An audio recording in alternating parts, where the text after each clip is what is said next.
नमस्कार साथियों। आप सुन रहे थे आचार्य भिक्षु के बिजनेस सूत्रों के बारे में। दो पार्ट में आपने सुना कि आचार्य भिक्षु ने जो अध्यात्म के क्षेत्र में, धर्म के क्षेत्र में सूत्र दिए हैं, अगर उन सूत्रों को हम बिजनेस में भी उपयोग में लेते हैं तो कैसे बिजनेस ग्रोथ कर सकता है और कितने उपयोगी हैं। क्योंकि हम ये जानते हैं कि आचार्य भिक्षु एक अध्यात्म पुरुष है और आत्मशुद्धि की तरफ बताने वाले मार्ग का ही वो विश्लेषण करते हैं। लेकिन समझना ये है हमें कि आचार्य भिक्षु ने जो आत्मशुद्धि के मार्ग पर बढ़ने के लिए सूत्र दिए हैं, उन सूत्रों को अगर हम व्यवहार के हर क्षेत्र में अपनाने लग जाएं तो हम कितना अच्छा अध्यात्म का या धर्म की साधना कर सकते हैं। क्योंकि धर्म केवल धर्म स्थानों तक ही सीमित नहीं है। धर्म क्या है ये चीज समझना है। मैंने आपको अनेकों वीडियो में ये चीज कही है कि धर्म जो है वो वस्तु का स्वभाव है। जो वस्तु है उसका जो स्वभाव है वो धर्म है। यानी कि मैं आत्मा हूं, आप आत्मा हैं, आत्मा का जो स्वभाव है वो धर्म है। और आत्मा का जो स्वभाव है वो है संयम, ईमानदारी, दूसरों का सहयोग करना। सहयोग मतलब कि अपने समकक्ष समझना, उस आत्मा को हीन भावना या ऊंच नीच की भावना से नहीं। ये जब चीज है, अहिंसा के जो भाव है, करुणा के जो भाव है, ये जो चीजें हैं वो स्वभाव है।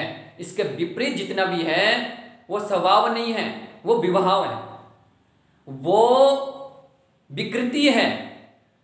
हम लोग समझते हैं, सोचते हैं कि उस व्यक्ति का किसी को ठगना ही स्वभाव है, बल्कि वो स्वभाव नहीं है, वो विकृति रूप है। आत्मा जो प्योर है, आवरण है वो एक अलग है, लेकिन वास्तव में आत्मा प्योर है, अनंत शक्ति संपन्न है, अनंत ज्ञान संपन्न है, अनंत आनंद संपन्न है। तो वो उसका स्वभाव गलत हो ही नहीं सकता। इसलिए आत्मा का जो स्वभाव है वो पॉजिटिव ही है। अगर हम उस स्वभाव में हर क्षण जीने लग जाते हैं, हर समय उस स्वभाव में रहने लग जाते हैं, तो वही धर्म है। और धर्म का मतलब यही है कि हम उस स्वभाव को हर क्षण जीने लग जाएं। जब तक जो विधि उस धर्म की, उस स्वभाव की ओर नहीं ले जाते हैं, उस स्वभाव में हर क्षण जीना नहीं सिखाती है, इसका मतलब है उसमें कुछ कमी है।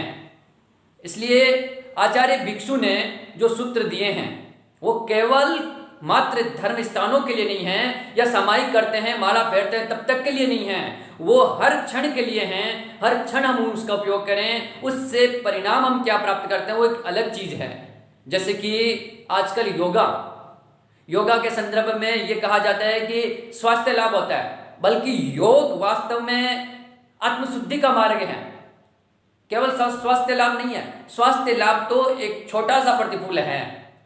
अभी मैं वैसे ही उन सूत्रों की एक छोटे से प्रतिफल की बात कर रहा हूं। बिजनेस में लाभ जो होता है वो एक प्रतिफल है, लेकिन बहुत छोटा है। वास्तव में जो प्रतिफल है, गहराई का जो प्रतिफल है वो है आत्मशुद्धि।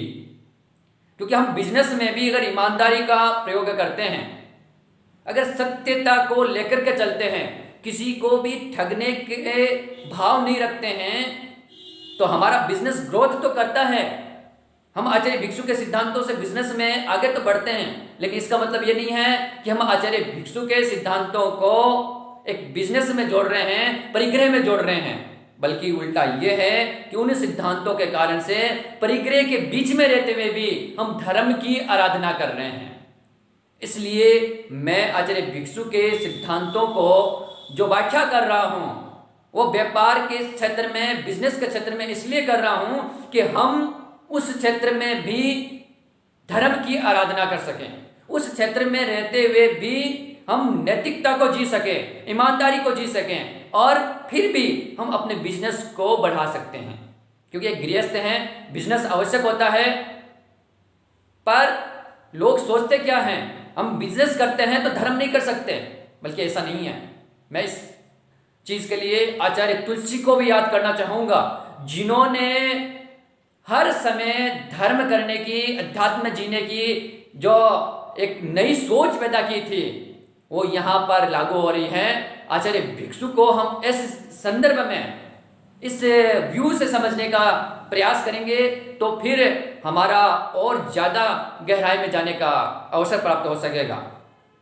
मैं जो पिछले वीडियो में पार्ट 2 में, पार्ट 1 में उल्लेख कर चुका हूं, एक संक्षेप में बताऊंगा कि लक्ष्य का निर्माण, लक्ष्य बड़ा हो, शुद्ध हो और लक्ष्य तक पहुंचाने वाला मार्ग भी शुद्ध हो। ये जब चीजें होती हैं तब हमारा बिजनेस बढ़ता है, ग्रोथ करता है और एक छोटे से समूह से बड़े समूह के रूप में व्याप्त होता है। तब हमें एक ऐसे सूत्र की आवश्यकता होती है जो केवल आचार्य भिक्षु ने दिया है, और वो है एक आचार्य का नेतृत्व, जो धर्म संघ के लिए सूत्र दिया है। लेकिन यही सूत्र हम बिजनेस में अगर अपनाते हैं, किसी की कंपनी है और वो कंपनी अगर एक नेतृत्व के अंदर में चलती है, यानी कि एक ही जगह से डिसीजन होता है, तभी वो सक्सेसफुल होती है। तभी उसमें काम करने वाले जो लोग हैं, व्यापारी जुड़े हुए हैं, वो विश्वास करते हैं कि हाँ, कि यहां से डिसीजन हुआ है, मालिक का डिसीजन है तो सही होगा। हर किसी के साथ में डिसीजन नहीं होता है। चाहे कोई भी संगठन ले लो, चाहे व्यापारिक ले लो, धार्मिक ले लो, या सामाजिक ले लो, या राजनीतिक ले लो, डिसीजन एक के हाथ में होना चाहिए। ये बहुत बड़ा सूत्र है। आचार्य भिक्षु ने इतनी दूर दृष्टि से सोचा है और धर्म संघ के लिए उन्होंने जो निर्णय दिया है, इसी कारण से आज तेरापंथ धर्म संघ विश्वव्यापी बना हुआ है, पेट बनाए हुए हैं। और यही चीज अब अपने बिजनेस में अपनाइए। मैं कहूंगा कि आपका बिजनेस ग्रोथ ही नहीं करेगा, फैलेगा ही नहीं, बल्कि इतनी मजबूती के साथ में अनेकों वर्षों तक जमा हुआ रहेगा और विकास करता रहेगा। तो इसलिए मैं आप लोगों से आज एक इतना ही बस अनुरोध करना चाहूंगा। एक छोटी सी संक्षेप ये मैं वार्ता आप लोगों से कर रहा हूं, क्योंकि दूसरा विश्लेषण जो मैंने किया है वो इसलिए किया है क्योंकि कुछ लोगों के मन में जिज्ञासा है, प्रश्न है, लोग पूछ रहे हैं कि आचार्य भिक्षु को व्यापार के क्षेत्र में, परिग्रह के क्षेत्र में जोड़ना उचित नहीं है। लेकिन मेरा जो दृष्टिकोण है वो एक अलग दृष्टिकोण है। वो है कि अगर जो व्यक्ति जिस ढंग से, जिस क्षेत्र में, जिस भाषा में अगर सुनना चाह रहा हो तो उसे उसी भाषा में सुनाइए, और उसको जो धर्म करने के लिए तैयार नहीं हो उसको उसकी भाषा में समझा करके उसको धर्म के फील्ड में लेके आ जाइए, तो ये बड़ी सफलता होगी। तो इसलिए मैं आचार्य भिक्षु के सिद्धांतों को एक ऐसी भाषा में समझा रहा हूँ जो हर कोई सुनना चाहता है। हर कोई चाहता है कि उसके पास में पैसे आए, उसका व्यापार बढ़े, जिससे कि उसकी समाज में प्रतिष्ठा बढ़े। लेकिन इस सोच के साथ में जब इन सूत्रों को वो अपनाएगा तो धर्म के क्षेत्र में वो आगे बढ़ेगा, और वो ये सोचेगा कि मेरा बिजनेस बढ़ा रहा हूं, लेकिन वास्तव में वो धर्म की साधना कर रहा होगा, क्योंकि ईमानदारी का प्रयोग जो है वो धर्म है। इसलिए मैं इस नई दृष्टि के साथ में, एक नई सोच के साथ में आचार्य भिक्षु के सिद्धांतों की चर्चा कर रहा हूं। मैं उम्मीद करता हूं कि आप इस सोच को समझने का प्रयास करेंगे और समझ करके दूसरों को भी समझाने का प्रयास करेंगे, और इस वीडियो को, इस सिद्धांतों को, इस व्याख्या को आप जन जन तक पहुंचा करके आचार्य भिक्षु को नई दृष्टि से समझने का एक कोण प्रदान करेंगे। मैं उम्मीद करता हूं आपका सपोर्ट मिलेगा, आपका सहयोग मिलेगा, आपकी सराहना मिलेगी, और आप एक नए ढंग से आचार्य भिक्षु को समझने का प्रयास करेंगे। इन्हीं उम्मीदों के साथ में